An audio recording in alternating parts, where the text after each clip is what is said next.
ఒక మనిషి దానం చేసే ₹1 బిళ్ళ కోసమే అంత ఉంటే, ఒక మనిషి దానం చేసే ఏంటది ₹1 కోసమే అంత ఉంటే, మరి దేవుడిచ్చే గిఫ్ట్ కోసం ఎంత లైన్లో ఉండాలి గమనించండి. దేవుడికి స్తోత్రం.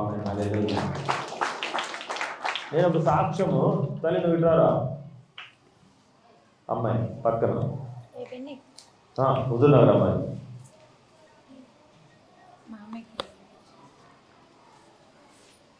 ఎందుకంటే నేను అడుగుతా ఉన్నా దేవుణ్ణి, అయ్యా సంతానం కోసము పిల్లల్ని పట్టుకొని వచ్చాక సాక్ష్యం కాదు, సంతానం అందిన తర్వాతే సాక్ష్యం చెప్పాలి. అవునా కాదా? ఇది ఖచ్చితంగా దేవుడు మరి మన సంతానాలను దేవుడు మన సంఘంలో మళ్ళీ వరాలుగా ఇస్తున్నాడా లేదా చెక్ చేయాలి కదా. నాకు అన్ని వరాలు సమృద్ధిగా ఉంటున్నాయా లేదా అని. ఇందామా ఏ ఊరు ఇది వినపడలా? దగ్గర పెట్టుకో.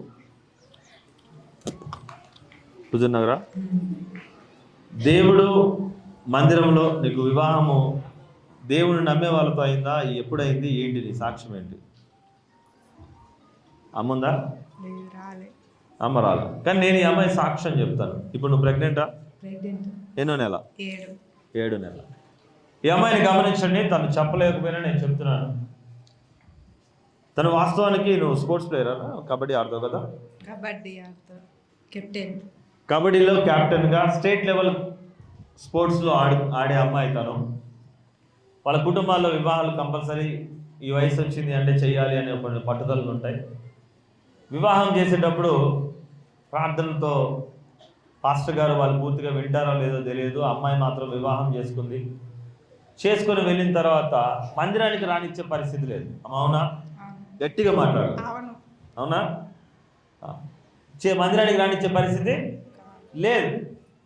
అమ్మాయి బాధపడతా ఉంది. అయ్యో అన్నయ్య, మావయ్య అంటది, మావయ్య నన్ను మందిరానికి రానివ్వట్లేదు, నా పరిస్థితి ఇలా ఉంది, దేవుడు నాకు సంతానం కూడా ఇవ్వాలి అని ప్రార్థన చేయండి అంటే, సరే అమ్మా. వాళ్ళ అమ్మగారు మాత్రం మందిరానికి నడుస్తూ ఉంది. అమ్మాయి ఎప్పుడైనా అవకాశం దొరికితే వద్దాం అంటే ఫస్ట్ టైం ప్రెగ్నెన్సీ అందుకుంది. వాస్తవానికి ఇక్కడి నుంచి ఫలం తీసుకెళ్లారు, దేవుని ఫలం వాళ్ళ అమ్మగారు తీసుకెళ్ళి ఇచ్చిన తర్వాత ఫస్ట్ సంతానం అందుకుంది. గట్టిగా దేవుని అందింది అని ఆనందం ఉంటే ఫస్ట్ డాక్టర్ బెడ్ రెస్ట్ అన్నాడు. అవునా? ఫస్ట్ డాక్టర్ ఏమన్నారు? Bed rest. 1వ నెల అయిపోయింది, 2వ నెల అయిపోయింది, బెడ్ రెస్ట్ నుంచి 3వ నెల అయిపోయిన తర్వాత ఇంక ఈ పిండం తీసేయాలని మొదలు పెట్టారు. అవునారా? నిలబడదు పిండం, కంపల్సరీ ఈ పిండం నిలబడేది కాదు, పోవటమే. అమ్మాయి మరి 3 నెలలు, 6 నెలలు, 4 నెలలు కూడా బెడ్ మీదే ఉంది, మందులు వాడుతుంది, జాగ్రత్తగా ఉంది, అన్ని జాగ్రత్తలు వాడిస్తుంది, కానీ ఏం జరగట్లే, నిలబడట్లే. ప్రార్థనకు పంపిమని ఏడుస్తూ ఉంది. పలానా చర్చ్, నా మందిరం అది, మా మావయ్య దగ్గర, మా చర్చ్ దగ్గరికి వెళ్ళి నేను ప్రార్థనకి వెళ్తాను. ప్రార్థన ఏమన్నా ప్రార్థనకు పోయే ప్రసక్తే లేదు. అవునా? వినపడేటట్టు చెప్పు. అవును, పంపిలే మా వాళ్ళు కూడా. వద్దు, చర్చికి వద్దు, ఈ దేవుడే చూస్తాడు, ఈ దేవుడే అందించిండు అని చెప్పారు. కానీ ఇలా ఒక సమయం వచ్చింది, ఆ సంతానం పోయిందమ్మా. పోయింది. ఏడుపు ఒకటే తక్కువ. దేవుడి దగ్గర మావయ్య అని పాపము హుజూర్నగర్ నాకు తెలిసినప్పటి నుంచి, చిన్నపిల్లల నుంచే, ఈ 4-5 ఏళ్ళలో చిన్నపిల్లలు చదువుకునేప్పటి నుంచి తెలుసు, పిలుపులో ప్రేమ ఉంది. ఆ సహోదరి అక్కడి నుంచి కుటుంబం వస్తుంది, వాళ్ళ అమ్మ వస్తూనే ఉంది. కానీ ఈ పాప మాత్రము దేవుడు ఏమో ఆశపడుతున్నాడు, ఈ అమ్మాయి ఇక్కడికి రావాలి. అవునా? గెలవాలంటే ఎవరు రావాలిరా? ఎవరు రావాలి? ఎవరికి ఆకలి అయితే వాళ్ళే. వాళ్ళు ఏమన్నారంటే, ఈ దేవుడే ఇచ్చిండు పిల్లల్ని, ఈ దేవుడే నిలబెడతాడు అని చెప్పేసి అన్నారు. మరి నిలబెట్టిండా? పోగొట్టుకున్నాక తను ఏడ్చుకుంటూ వచ్చి ఒకరోజు చెప్పింది, మావయ్య నా ప్రెగ్నెన్సీ పోయింది, ఇన్ని నెలలు ఆపుకొని గర్భం పోయింది మావయ్య. తల్లి ఇప్పటికైనా ఖండితంగా చెప్పు, ఏ దేవుడు ఇచ్చిండో ఆ దేవుడు అయితే నిలబెడతాడు, అందుకోసమే మందిరానికి నడవమని చెప్పాడు. అమ్మ అదే రానిది. ఏ రెస్ట్లు, ఏ బెడ్లు వద్దు, కానీ దేవుని దగ్గరికి నువ్వు కరెక్ట్గా రాగలిగితే నాకు అదే పెద్ద విషయం. ఎందుకంటే ఇచ్చేది దేవుడు, నిలబెట్టేది కూడా దేవుడే. గట్టిగా దేవుడు. రెండోసారి మళ్ళీ సంతానం అందింది. అందిన తర్వాత భయం మొదలైంది. రానివట్ల మందిరానికి, ఏం చేయట్లా, రానివట్లా, రానివ్వట్లే, ఎంత భద్రానే రానివ్వట్లేదు. అమ్మాయికి భయం మొదలైంది. మామయ్య నన్ను రానియట్లేదు, నాకేదో తేడా జరుగుతుందని భయం అవుతుంది. మళ్ళీ 3 నెలల తర్వాత doctor same repeat, bed rest, నువ్వు కదిలితే తీయాల్సిందే, అబార్షన్ అయిపోద్ది, నువ్వు కదిలితే ఏమైపోద్ది, కష్టం, నిలబడదు. ఇదే సేమ్ క్యాసెట్ మళ్ళీ రిపీట్ అవుతుంది. ఇంకా అప్పుడు అమ్మాయి తెగించడం మొదలుపెట్టింది. రెండోసారి కూడా ఇక్కడే ప్రార్థన చేసుకొని సంతాన ఫలం తీసుకోగానే అందింది. రెండోసారి కూడా అంతే, సంతాన ఫలం సాక్షి. ఫస్ట్ నెల పోయిన తర్వాతకి రెండోసారి అమ్మట్లే అందింది. దేవునికి స్తోత్రం. ఆ తల్లి, అమ్మ నా కోడలు తను బాధపడతా ఉంది. ఒక్కటే అడిగినా, అమ్మా నువ్వు ఏమీ చేయొద్దు కానీ దేవునికి, నువ్వు ఇంకా విశ్వాసంలో ఉన్నామని దేవునితో నడిచి చూపించాలు, మందిరానికి రా. మామయ్య నన్ను బెడ్ రెస్ట్, లేకుంటే ఏమైంది, అబార్షన్ అయితే డాక్టర్లు చెప్పారు. అమ్మా ఇన్ని రోజులు పోయినసారి అలాగే ఉన్నాం, నిలబడిందా? డాక్టర్ల దగ్గర 10 లక్షలు ఇచ్చి పోగొట్టుకున్నా ఎవడు కూడా డాక్టర్ వల్ల అయింది అంటారాయా? ఎవడైనా 10 లక్షలు టెస్ట్ ట్యూబ్ బేబీ వేసుకో, గుస్టి బేబీ వేసుకో, లేకుంటే గుండెకి ఆపరేషన్ చేయించుకో, 50 లక్షలు తగలే ఆమె చేతిలో, నీ ఆస్తి అంతా అప్పులు పాలవు. కానీ అయింది అంటే ఎవడైనా డాక్టర్ వల్ల అయింది అంటారా? అనరు. నడుచుకుంటూ పోయేవాడు స్ట్రెచ్చర్ మీద బెడ్ మీద మోసుకొచ్చినా ఈ డాక్టర్ సరిగ్గా చూడలేదనే మాట అయినా అంటారా? అనరు. కానీ చర్చికి వెళ్ళేవాడికి మాత్రం అచ్చి అని తుమ్మితే, అగ్గో నువ్వు చర్చికి వెళ్ళావు తుమ్ములు వచ్చినాయి అంటాడు. ఏమొచ్చి ఎక్కడికి వెళ్ళావు, నువ్వు చర్చికి వెళ్ళావు, నీకు వచ్చింది తుమ్మేరా, అవతల పోతున్నాయి ప్రాణాలు. వచ్చింది ఏంటి, తుమ్ము, చీరితే పోద్ది, కానీ అవతల ప్రాణం పోయినా చూడరు. కానీ ఇక్కడ వీడు తుమ్మితే, క్రైస్తవుడిగో తుమ్మినాడు.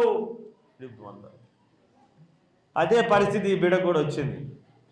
వాళ్ళ భర్తను నేను ఇంతవరకు చూడలే, కానీ తను పట్టుదల పట్టింది. ఏమనంటే, నేను కంపల్సరీ దేవుని మందిరానికి నడుస్తా, నిలబెట్టకపోవడం ఆయన ఇష్టం. నిలబెట్టకపోవడం ఎవరిష్టమో, దేవుని చిత్తము అని పట్టుదల పట్టింది. అరే నువ్వు నడవటమే మొదలు, నా దేవుడు ఊరికే వదిలిపెట్టాడు, నిన్ను నీ సంతానాన్ని నిలబెడతాడు, కాపాడతాడు. అమ్మా ఇప్పుడు ఎలా ఉందిరా, ఎన్నో నెల? గట్టిగా దేవుని స్తుతిద్దాం, గట్టిగా.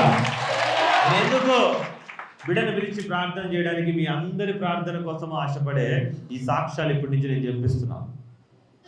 సాక్ష్యాలు ఎందుకు, కొన్ని రోజులు నేనే ఆపినా, సంతానం ఉన్న వాళ్ళు ఆగండి అని. కానీ ఇప్పుడు అందరికీ సాక్ష్యము, నార్మల్ డెలివరీతో ఇక్కడే మళ్ళీ మనం దగ్గరకు వచ్చి నిలబడాలి అమ్మాయి.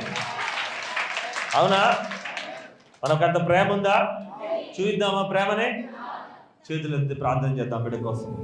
మహాపరిశుద్ధ తండ్రి గొప్ప వేసేనైనా మేము ప్రార్థించుండగా, అయ్యా నా యొక్క కోడలు, అయ్యా మేమందరము కూడా ఇష్టముతో, అయ్యా చెల్లెలు కావచ్చు, ప్రతి ఒక్కరికి నా బిడ్డ ప్రభు తండ్రి, ఆ తోడబుట్టిని కావచ్చు, ఏ రకంగా మేము పిలిచినాను, మా ప్రార్థన తన మీద ఉంచండి, కాపుదల తన మీద ఉంచండి, తన పైన, తన సంతానం పైన ప్రభు తండ్రి అత్యధికమైన శ్రేష్టమైన ఈ రోజు నుంచే కాపుదల కంచెను ఉంచండి.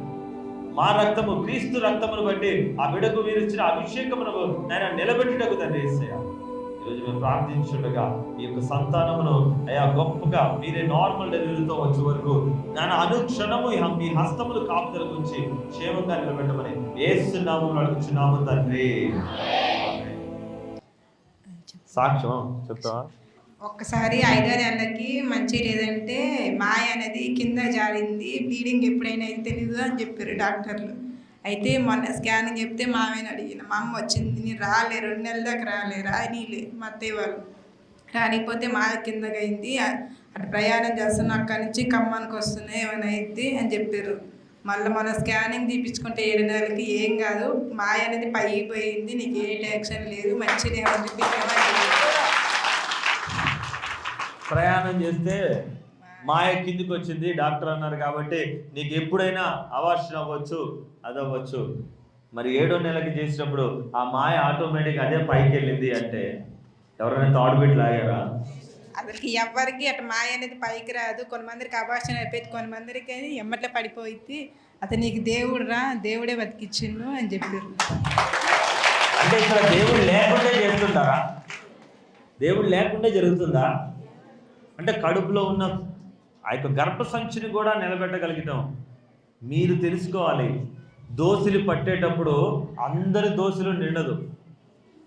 అడిగేటప్పుడు కన్నీరు, నిజమైన మనసుతో వచ్చి నువ్వు ఏడవాల్సిన పనే లేదు. మంచి మనసుతో దేవుడికి నువ్వు నచ్చుతా ఉంటే ఇక్కడ ఉన్నది యేసుక్రీస్తు ప్రభువారు, ఆయన ఖచ్చితంగా ఇస్తారు. మళ్ళీ పోలేడు ప్రభా, నేను నీ మందిరానికి వస్తున్నా, మళ్ళీ ఎందుకు పోద్ది, మాయ నాకు ఎందుకు వచ్చినా, నాకెందుకు అభాషణ అవుద్ది, నాకు దేవుడు నువ్వు కాపాడవా? ఆ నమ్మకము ప్రభు తన విషయంలో జరిగించాడు, రుజువుపరిచాడు. గట్టిగా దేవుడు ఆమేన్ హల్లెలూయా.